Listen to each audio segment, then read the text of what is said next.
Shalom Ouvracha. Bezrat Hashem, aujourd'hui, on va étudier Parashat Beshalach. On va étudier dans la Parashat Beshalach un passage qui va nous parler du Shabbat.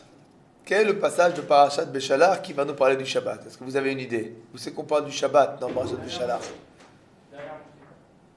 À la dernière montée. Non, avant. Avant, juste avant, quand on parle de la manne. La manne. D'accord? Regardez.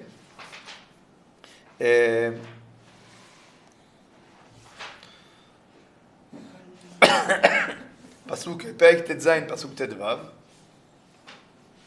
Vayoru ben Israël, vayomru ishel achiv, manu. Qu'est-ce que c'est là? C'était ce qui est tombé. Ki lo yadou ma'u. Ils ne savaient pas ce que c'était. Vayomer Moshe alehem, hu alechem asher natan Adonai lachem leochla. Voici le pain avec lequel Akadosh Baruch Hu va vous nourrir dans le désert.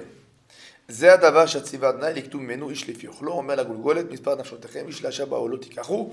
Chacun d'entre vous chaque jour viendra récupérer, donc on va dire glaner aux alentours du campement de la manne.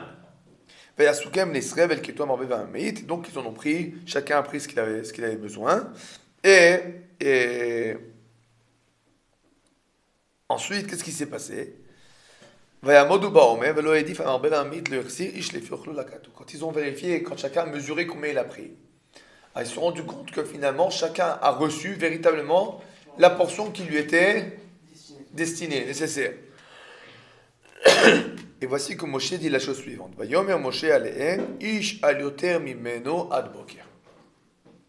Alors il y a un ordre de Moshe qui dit, Rabotai, que ce qui reste, ce qui reste, ne laissez pas jusqu'au matin. Il faut tout manger. Alors il y a des gens qui n'ont pas écouté et qui ont laissé la manne jusqu'au matin. Et véritablement, qu'est-ce qui s'est passé le matin? La manne a pourri. Et Moshe s'est mis en colère. Donc on ramenait la manne le matin. Voici qu'arrive le 6e jour, le vendredi. L'aktu lechem mishne, quand ils ont ramassé de la manne, ils se sont rendus compte quand ils arrivent à la maison que combien ils avaient de lechem, de manne, double. Shene omer la echad. Ve'avou kon lesiyah ve'agudei Moshe. Alors tout le monde vient et dit à Moshe, et qu'est-ce qui s'est passé? On a pris nos paniers, on a rempli comme d'habitude, on arrive à la maison, on fait le compte, qu'est-ce qu'on se rend compte? Qu'on a une double portion. Vayomer, allez. Alors Moshe leur dit la chose suivante. Hu asher diber Adonai, c'est ce que Dieu m'a dit. Shabbaton, Shabbat Kodesh, Adonai Macha. Demain c'est Shabbat. Et asher tofu efu et asher tashu devashlu et kol ha'odef anichu lachem lemishmeret ad boker. Alors, le vendredi, contrairement à tous les jours de la semaine, vous pouvez garder pour le lendemain, et véritablement, il va vous rester la main de vendredi à Shabbat. Arrête, puisque toute la semaine, celui qui laissait, ça pourrissait. Mais du vendredi à Shabbat, ça pourrit pas. C'était meilleur ou pas? Bien sûr. Il y avait Dadaf.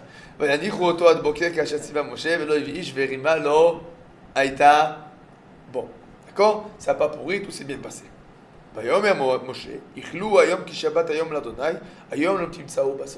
Alors, Shabbat, Moshe dit aux enfants d'Israël, c'est pas la peine d'aller dans les champs, il n'y en aura pas dans les champs. Ce qui vous est resté de vendredi, vous mangez Shabbat. Maintenant, qu'est-ce qui s'est passé Shabbat? Il y en a qui sont sortis pour vérifier s'il y avait de la manne dans les champs, et véritablement, il n'y avait pas de manne dans les champs. Alors voilà la paracha de la manne. Maintenant, si vous vous rendez compte, il y a plusieurs questions à nous poser sur la paracha du Shabbat avec la manne. Est-ce qu'on peut aller là? Parce que ça me... Ah oui, j'ai l'impression d'être un poisson en train d'être séché là, comment ça s'appelle, fumé. Alors, où c'est qu'on en était? Donc on a parlé, c'est là la paracha de la manne avec le Shabbat. D'accord. Bon, maintenant, on va poser plusieurs questions. Et notamment, si vous vous rendez compte, Moshe, ce qui s'est passé, c'est que le vendredi, ils vont récupérer la manne et dire, ah, surprise, il y a double. Ce que de là, nous apprenons a priori que qu'est-ce qui s'est passé? Que Moshe Rabbeinu ne les a pas prévenus. Pourquoi il ne les a pas prévenus? Alors, le Midrash nous dit la chose suivante. À l'origine, Moshe Rabbeinu a reçu 2 ordres d'Akadosh Baruch Hu. L'ordre sur la manne pour toute la semaine et l'ordre sur la manne du Shabbat. Maintenant, il a donné l'ordre de toute la semaine. Et ce qui s'est passé, c'est que les enfants d'Israël l'ont énervé, puisqu'ils ont laissé la manne jusqu'au lendemain matin. Comme ils l'ont énervé, il a oublié de leur dire le deuxième ordre vis-à-vis du Shabbat. Du coup, ils arrivent vendredi, ils disent, ah, mais on a double, sans être prévenus. Et alors, qu'est-ce qu'il leur dit, Moshe? Ah oui, en effet, Akadosh Baruch Hu m'avait dit de vous dire que demain, il n'y a pas. Aujourd'hui, on reçoit portion double. C'est ce que nous dit le Midrash. D'accord. Alors, j'aimerais vous faire, sur ce Midrash-là, on va poser 2 questions. Première question, on va faire 2 remarques. Une remarque qui est très importante, je pense, pour chacun d'entre vous. A priori, si je vous pose la question, disons que vous avez appris quelque chose et que vous connaissez quelque chose. D'accord? Cette chose que vous avez appris et que vous connaissez, a priori, elle est à vous. On ne peut pas vous l'apprendre. D'accord? Ce que tu as dans la tête, c'est... On peut la transmettre. Tu peux transmettre, mais c'est à toi. D'accord? A priori aussi, on a tendance à croire que ce que je comprends et ce que je sais, ça ne dépend pas de ma conduite. C'est-à-dire qu'a priori, on a tendance à croire que quelqu'un, d'accord, qui a appris quelque chose, qui s'est investi dans un sujet, alors il va connaître ce sujet, d'accord, sans que la chose soit dépendante de sa conduite. Vous connaissez tous l'image du mathématicien qui dit que j'ai pas une tête de triangle. J'ai pas une tête de triangle. Alors que contrairement, on dit que quelqu'un qui enseigne la Torah, il doit être lui-même pointué sur sa conduite. Là, on pourrait croire que ce n'est qu'une question de droiture intellectuelle. D'accord? Je peux enseigner des maths sans être un triangle, mais je peux pas enseigner la bonne conduite sans bien me conduire. Mais ça reste quelque chose, on va dire de morale. On peut bien enseigner. D'accord? Morale. Mais dans le principe, a priori, je peux lire un livre de bonne conduite et voilà, je déclame tout ce qui est marqué et c'est bon, et je fais pas.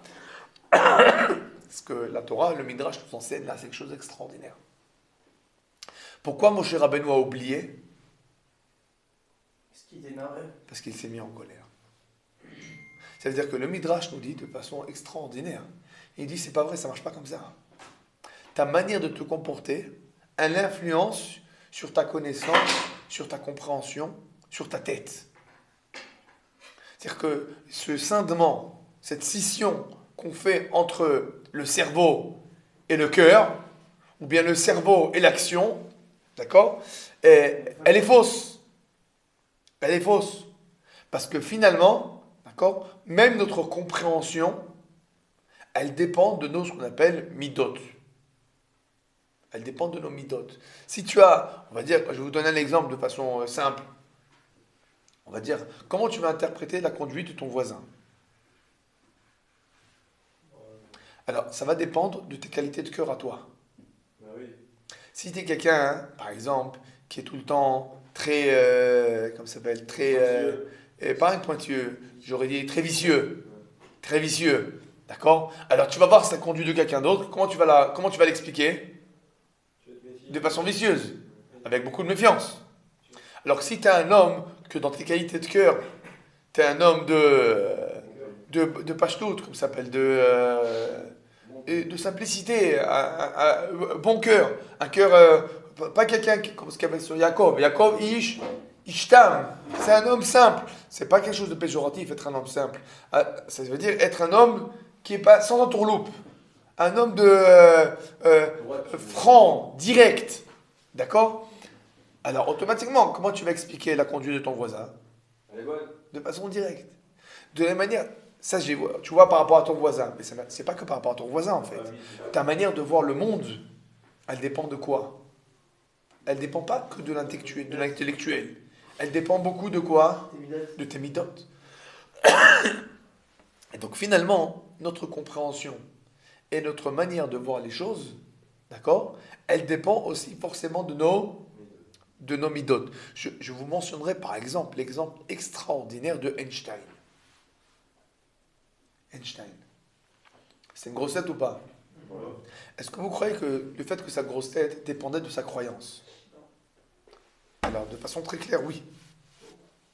De façon très claire, oui, il l'a dit lui-même. Il a dit lui-même. Parce que Einstein a dit de façon très claire, Dieu ne joue pas... Il était pratiquant, non? Non, Einstein n'était pas pratiquant, mais il était croyant. Croyant. Et il croyait très fortement. Et sa croyance, justement, l'a amené à chercher l'unicité dans... comment ça s'appelle? Dans la matière, dans la physique. Justement, par cette compréhension que... j'ai oublié l'expression qu'il avait dit, Einstein. Mais en gros, ça va pas au hasard. Tout est organisé. Hein? J'ai oublié l'expression elle-même de Einstein. Mais en fait, pour vous dire... Il disait que tous les physiciens se rendent compte un jour qu'il y a une force supérieure. Il y a une force supérieure. D'accord, maintenant, ce que je voulais vous dire par là, c'est quoi? C'est que sa compréhension, on va dire, même au niveau des midotes, l'a poussé à une réflexion. Dieu ne joue pas au dé. Dieu ne joue pas au dé. Dieu ne joue pas au dé. C'est Einstein qui l'a dit. Maintenant, vous comprenez bien que cette vision du monde, d'accord, elle engendre même une réflexion. Une réflexion qui va... Il a dit ça, hein, si je me rappelle bien, contre le principe d'incertitude que... Je ne me rappelle plus quel physicien. C'est juste les citations. C'est une citation. D'accord. Mais en fait, ça veut dire quoi? C'est-à-dire que même le grand physicien, sa manière d'appréhender le monde et d'expliquer le monde et de réfléchir, on va dire, quelle piste, on va dire, creuser, hein? C'est cette manière de penser-là qui lui a permis de... Justement, c'est cette manière de penser-là qui va l'aider à faire la recherche. à faire sa recherche. D'accord? On voit donc bien, de façon très claire, que l'intellect et la croyance, et les midotes, les vertus de cœur, tout ça va ensemble. D'accord? Par exemple, un homme qui a une vision harmonique de la vie, alors automatiquement, même en physique, il va chercher une vision harmonieuse. D'accord? Quelqu'un qui vit dans un monde complètement de hasard, d'accord? Alors, il va... Plus que ça. Vous savez que...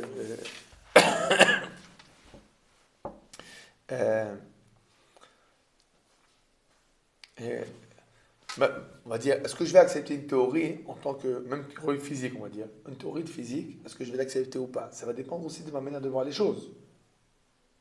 Ça veut dire que si je te dis, par exemple, que le monde a 15 milliards d'années, d'accord? Et qu'il s'est développé après un Big Bang. Et que, je dis, bon, au niveau statistique, ça marche pas. Ça marche pas au niveau statistique. Non, mais c'est pas grave. Au niveau statistique, ça marche pas. Ça contredit d'autres lois de physique. Ça contredit d'autres lois de physique. Ça contredit la loi de l'entropie, par exemple. D'accord? Mais au niveau statistique aussi, ça marche pas. Parce que même si tu fais des rencontres au hasard, d'accord? Tu prends les statistiques... même au hasard, tu laisses de la matière au hasard, ça va pas pousser un homme. D'accord? Alors, oui, mais ça prend beaucoup de temps, etc. D'accord? Mais c'est-à-dire que ce que je veux vous dire, c'est que quand on a une vision des choses et qu'on veut... Alors, on cherche. Je cherche à prouver qu'on peut se débrouiller sans Dieu. C'est ça mon but. C'est de chercher à prouver qu'on peut se débrouiller sans Dieu. Alors, je vais accepter automatiquement une théorie, même si elle n'est pas forcément très sérieuse. De l'autre côté, quelqu'un qui est très, très, on va dire, croyant, c'est possible qu'il va refuter une théorie sur la base de sa croyance. Maintenant, des fois ça peut être faux.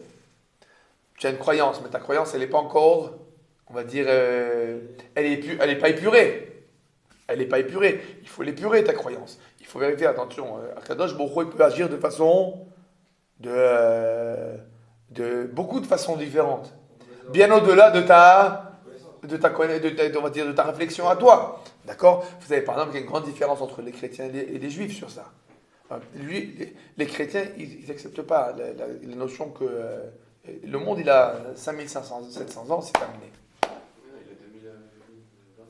Non, c'est ça, d'accord? Dans la vision juive, parce qu'ils prennent le texte au niveau littéral.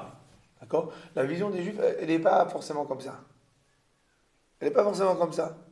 Quand on parle d'un jour dans la Torah, ce n'est pas forcément un jour de 24 heures dans la création du monde. D'accord? Rien que pour vous dire que quoi? Que des fois, il faut pas repousser. Il ne faut pas automatiquement repousser. Il faut être vraiment attentif. Enfin, l'idée, ce que je voulais vous dire, tout simplement, c'est que quoi? C'est que ta croyance, ta manière de voir les choses, tes vertus, tout ça, ça influence sur ta manière de comprendre. Ta manière de comprendre. D'accord? Et de là, on peut apprendre quelque chose de très important. Quand, par exemple, tu vas prendre ton temps pour aider ta chavruta à comprendre, pour aider ton ami, d'accord? Ne crois pas que ça va te coûter sur ta compréhension à toi. Parce que finalement, les vertus de cœur, elles sont aussi une partie de la compréhension. Elles sont aussi une partie de la compréhension.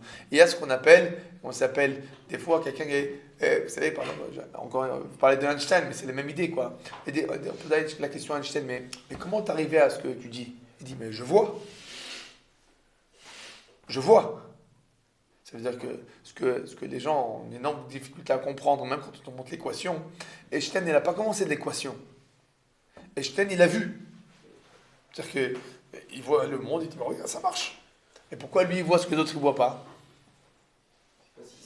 Parce que c'est tout un ensemble de qualités qui se mettent ensemble et que, regarde, vous voyez, il trouve le fil conducteur qui lie les choses. Qui lie les choses. D'accord? D'ailleurs, comment on dit un prophète en hébreu?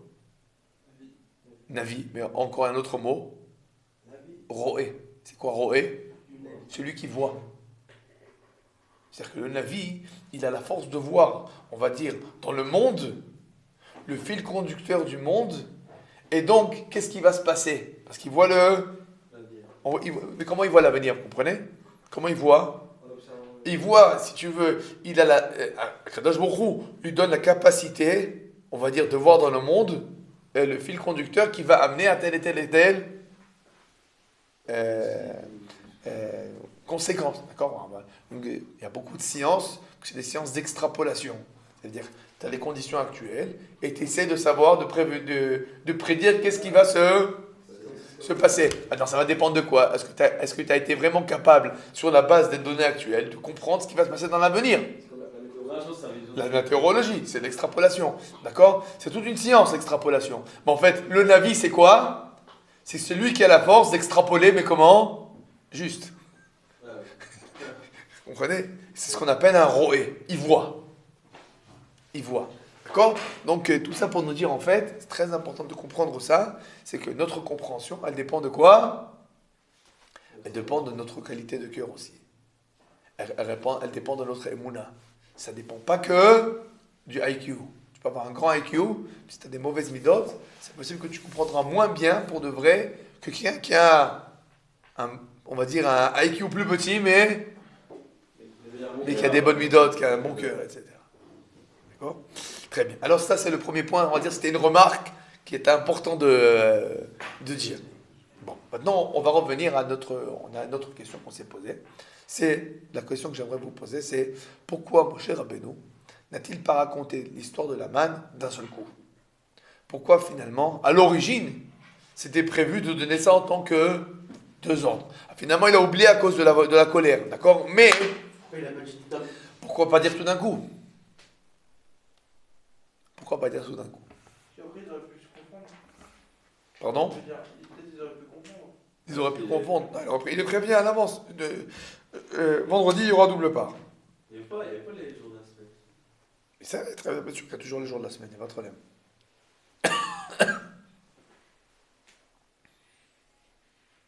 Là, je vais vous poser une question. Pourquoi vendredi y avait-il double part? Parce que bon, samedi, Parce que samedi, comme ça, ils respectent Shabbat. tu peux pas, parce qu'il n'y avait pas la Non, même c'est que samedi, on le reste dès qu'il pas. va samedi. Alors, vous avez dit 2 choses tout à fait différentes. Et on va justement, je vais expliquer que c'est la Torah vient en fait, le Midrash vient nous dire comment comprendre. Alors, a priori, on pourrait dire, comme ce que tu as dit toi, à savoir, comme il n'y a pas à Shabbat, alors on soit double part vendredi. En fait, le vendredi, c'est la compensation du Shabbat. Et toi, tu as dit non, c'est pas pour ça. C'est qu'on puisse se préparer au Shabbat. C'est-à-dire, en fait, c'est pas qu'une compensation du Shabbat le vendredi, pas du tout. C'est qu'on veut que vendredi, il y ait 2 parts pour pouvoir préparer le Shabbat. Parce que Shabbat n'est pas censé avoir 2 parts. Alors, quelle est la différence? La différence, en fait, c'est, on va dire, c'est une différence très importante pour nous, au jour le jour. Le Shabbat, chaque jour dans la semaine, on va dire plutôt de façon générale, dans la semaine, il y a un shefa. On est censé recevoir, on va dire, il y a un quota d'abondance qui descend du ciel pour chacun d'entre nous. On va dire, tu es censé gagner tant et tant d'euros, on va dire comme ça. Très bien. Mais, comment ça descend? Comment ça descend? Ça fait des fois, c'est- Alors, il faut savoir que ça descend. Ce que tu dois recevoir, c'est censé descendre en combien de jours? C'est censé descendre en 6 jours. Et pas en 7. Ça veut dire que ce que tu es censé recevoir, tu es censé recevoir ça en 6 jours. Ah oui, oui, oui. Pas en 7 jours. Maintenant, qu'est-ce qui se passe? Si tu travailles 7 jours, combien tu recevras? Un jour. Ce que 7 jours. Tu recevras le quota des 6 jours. Donc, qu'est-ce qui s'est passé en fait? Tu as travaillé le 7e jour, Tu gagnes un mot pour rien. tu as travaillé pour rien. Travaillé pour rien. Ce que tu es censé recevoir, tu es censé le recevoir dans quel jour? Dans les 6 jours. Dans les 6 jours. Maintenant, c'est quoi en fait? C'est ce que toi t'as dit. C'est pas qu'il y a une compensation du Shabbat le vendredi. Non, pas du tout. Le Shabbat, on n'est pas censé recevoir. Et à cause, et Akadosh Baruch Hu veut nous donner la possibilité de respecter le Shabbat, c'est pour ça que vendredi, on reçoit une portion double. D'accord? Donc c'est très important. C'est pas que celui qui ne travaille pas Shabbat, il est pénalisé parce qu'il ne travaille pas Shabbat. C'est celui qui travaille Shabbat qui est pénalisé parce qu'il travaille Shabbat. Pourquoi tu travailles? Tu perds ton temps. Tu peux recevoir ce que tu es censé recevoir en 6 jours. On donne toujours l'exemple, la chose suivante, c'est comme un baril de bière. Si tu mets 7 robinets ou 6 robinets, ce qu'il y a dedans, c'est la même chose. Ce que tu recevras, c'est la même chose. Dommage de prendre ça en 7 robinets. Il vaut mieux le prendre en 6. Alors maintenant, regardez la différence. Si Moshe Rabbeinu à l'origine avait dit Rabotai, tous les jours on reçoit, alors on aurait pu croire que quand on est censé recevoir le Shabbat, mais on ne peut pas les récupérer le Shabbat, alors prends vendredi, double part, en compensation du Shabbat. Mais l'ordre, il a été dit de façon différente. Non, Rabotai. Il y a la semaine et il y a Shabbat. La semaine, on est censé recevoir. Shabbat, il n'y a pas. Alors, en semaine, comme on veut que tu respectes le Shabbat, tu reçois une portion double le vendredi. Et c'est pour ça qu'à l'origine, il y avait 2 ordres. Pour dire en fait de façon très claire que le Shabbat, que le vendredi, c'est pas la compensation du Shabbat, c'est la préparation du Shabbat. C'est pas du tout la même vision. C'est pas du tout la même vision des choses. Non. Maintenant, nous allons arriver à le point principal de notre shiur. Le Midrash nous dit Réou. Regardez ce que nous dit le Passouk.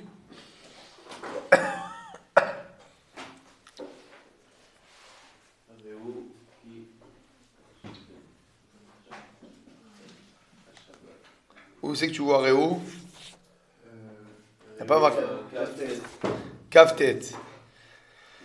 Réou, qui a donné Natan lachem à Shabbat. Quel noten lachem bayom hashishi lechem yomayim.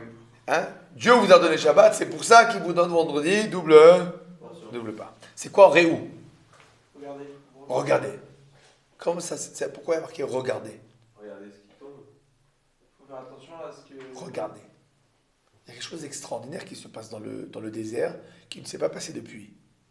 Regardez, il y a pour son eau. Réou. Voyez. Regardez. Ah, bah, Observez. Nous, on ne voit pas forcément. On peut toujours se dire, ah, peut-être que si je travaille Shabbat, je vais avoir un peu plus. Les moudons. Eux, bah, ils voyaient qu'ils avaient une part de Oh. la semaine, et là, ils avaient Excellent. deux parts. Nous, aujourd'hui, on fait le Shabbat, pas par Réou, mais Déou. Nous savons. Ça veut dire que nous avons appris de nos pères, c'est marqué dans la Torah, que le Shabbat, c'est un jour saint. Mais le petit garçon qui se lève comment ça s'appelle, qui se lève au campement dans le désert, quand tu lui dis Shabbat, qu'est-ce qu'il te dit Shabbat? Bah oui. Ah ouais, Shabbat, bien sûr Shabbat. Shabbat, il n'y a pas de manne.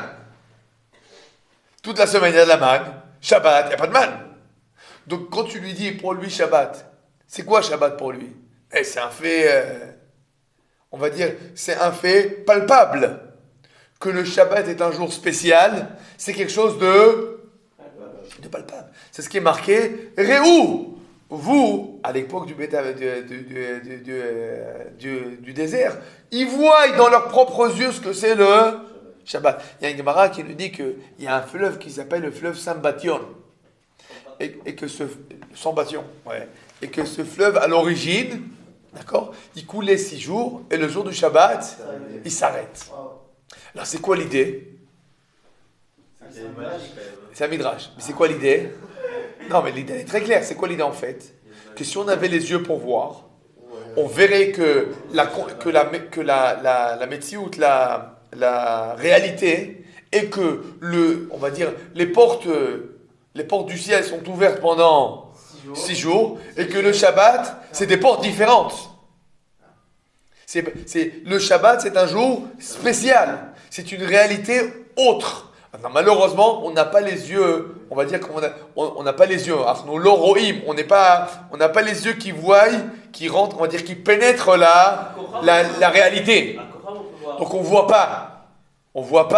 Mais si on avait les yeux pour voir, on verrait que l'escargot du Shabbat, c'est pas l'escargot de la semaine. Et que l'herbe pousse différemment le Shabbat que ce qu'elle pousse la semaine. Et que la Parnassa, et les anges qui sont responsables de la Parnassa, ils ne travaillent pas de la même manière le Shabbat et la semaine. Donc on ne voit pas. Mais à l'époque du temple, à l'époque pendant du Mishkan, ça se voyait de façon très claire. Il y avait la manne.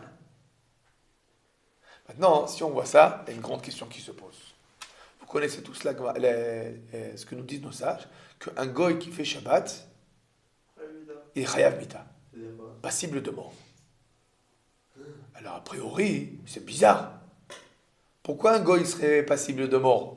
A priori, il n'y a rien de mal. C'est même pas qu'il n'y a rien de mal. A priori, il s'agit on a dit, c'est une réalité. Si c'est une réalité naturelle, alors pourquoi pas?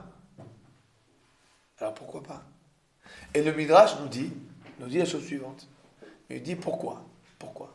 Parce qu'il y a marqué, à l'époque, après le déluge, il y a marqué Veyom valayla lo yishbotu. La nuit et le jour ne s'arrêteront pas. Alors nos sages nous disent comme ça, c'est quoi la nuit et le jour ne s'arrêteront pas? De qui il s'agit? Des goïms. Que les goïms, la nuit et le jour, ils ne doivent pas s'arrêter, donc ils ne doivent pas s'arrêter de travailler le Shabbat. Maintenant, c'est pas vrai. Le pshat du pasuk, c'est quoi là-bas? Il s'agit du jour et de la nuit. Que pendant le déluge, pendant toute la période du déluge, qu'est-ce qui s'est passé? Il n'y avait pas de jour et de nuit. Le monde entier était couvert de pluie, était sombre. Il n'y avait plus le jour et la nuit, il n'y avait plus de saison, tout a été complètement chamboulé. C'est ma boule. D'accord? Noach sort de la Teva, et Dieu lui dit, à partir du moment où je te promets, que le monde ne sera plus chamboulé.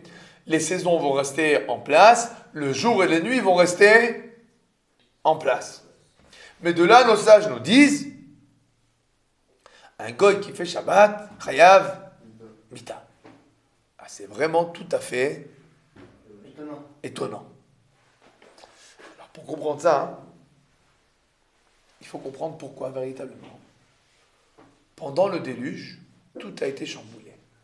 Et quel était l'ordre, quelle était l'idée qui était véhiculée dans ce passage, que à partir de maintenant, tout va rester dans l'ordre naturel. Dis-moi, qu'est-ce qu'il faisait Adam Arishon toute sa vie? Qu'est-ce qu'il a fait toute sa vie, Adam Arishon? Qu'est-ce qu'il avait à faire dans sa vie, Adam Arishon? Avant la faute. Et après la faute, ça changera. Qu'est-ce qu'il faisait, Adam Arishon? Combien il travaillait, Adam Arishon? Pas du tout. Il ne travaillait pas. Il n'avait pas travaillé. Il mangeait, il était en chômage complètement. Qu'est-ce qu'il faisait? Il mangeait des fruits. Il ne mangeait pas de viande. Il mangeait des fruits. Il ne faisait même pas pousser des légumes. Maintenant, les fruits, quand tu as des arbres fruitiers, c'est quoi comme travail? Tu prends les fruits, tu manges, c'est terminé. Vous savez, c'est la force des fruits. Tiens, il n'y a même pas. Les fruits, tu n'as pas besoin de les laver. Dans le principe. C'est pas dans la terre. Tu prends un fruit d'un pommier. Tu fais comme ça avec un petit torchon, tu manges tout de suite. Ça ne demande aucun effort. Ça pousse tout seul. C'est abreuvé par l'eau de pluie. Tout seul. Tu n'as pas besoin de charrier, de prendre la charrue. Rien, aucun travail. Donc qu'est-ce qu'il a fait toute la journée d'Adam Arishon? Que des bêtises. Ben, qu'est-ce qui se passe quand quelqu'un n'a rien à faire? Il s'ennuie. Et quand quelqu'un s'ennuie, qu'est-ce qu'il fait? Que des bêtises. Alors qu'est-ce qu'il a fait Adam Arishon? Véritablement, qu'est-ce qu'il a fait? Eh bien, il a fait des bêtises. Quelle a été la punition? Le mal. Tu vas devoir travailler. Tu vas manger ton pain, la sueur de ton front. Tu vas manger maintenant des légumes. Et pour avoir les légumes, tu vas devoir à cultiver, à enlever les ronces, etc. C'est quoi cette punition? C'est la meilleure punition du monde. À savoir, c'est pas une punition de vengeance. C'est-à-dire, en fait, si ton temps, quand tu es libre, tu ne sais pas l'utiliser, qu'est-ce que je vais faire? Ben, je vais te l'occuper. Je vais te l'occuper parce que quand tu vas être occupé, tu ne vas pas faire de bêtises. Quand un enfant il est à l'école, ben, il ne se drogue pas. Quand c'est qu'il va se droguer? Quand il est en dehors de l'école et que pendant des jours et des jours, il est laissé à lui-même, c'est là qu'il va faire les plus grosses bêtises. On le voit très bien au jour d'aujourd'hui. D'accord? La délinquance, elle augmente. Au fur et à mesure que les écoles, elles ne travaillent pas à cause du corona, du Covid. Qu'est-ce qui se passe? Le taux de délinquance, il augmente. Pourquoi? Il s'ennuie. Ben, il s'ennuie. Et quand on s'ennuie, on fait des bêtises. Donc la punition d'Adam Arishon, c'est quoi? J'ai vu que ton temps qu'on t'a donné, tu ne t'as pas su l'utiliser. Alors qu'est-ce que je te fais? Hein? Tu vas devoir travailler. Bon, très bien. Ensuite, mais à l'époque d'Adam Arishon, c'était quand on va dire soft. C'était doux, quoi. C'était tranquille. Pourquoi? Il travaillait un peu, ça poussait, on va dire, de façon yachassit, ça poussait vite. Ça poussait bien. Ce qui a laissé encore suffisamment de temps. Suffisamment pourquoi? De temps pourquoi? Pour faire des bêtises. Et on arrive à quelle génération? La génération du déluge. On sort du déluge, qu'est-ce qu'il dit à Kadosh Baruch Hu à Noach? Bon, c'est terminé. Il n'y a plus les temps de détente, les temps. Maintenant, on travaille tout le temps. Pourquoi on travaille tout le temps? Pour éviter les bêtises. Pour éviter les bêtises.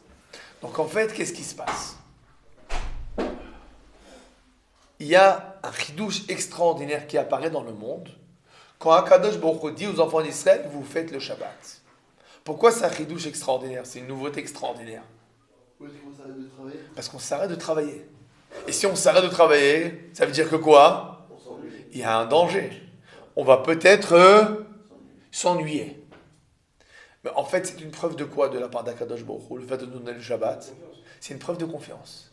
Je vous fais confiance que vous êtes capable d'avoir du temps et de l'utiliser à bon escient. C'est pas pour rien que nos sages nous disent qu'on a reçu le Shabbat pourquoi?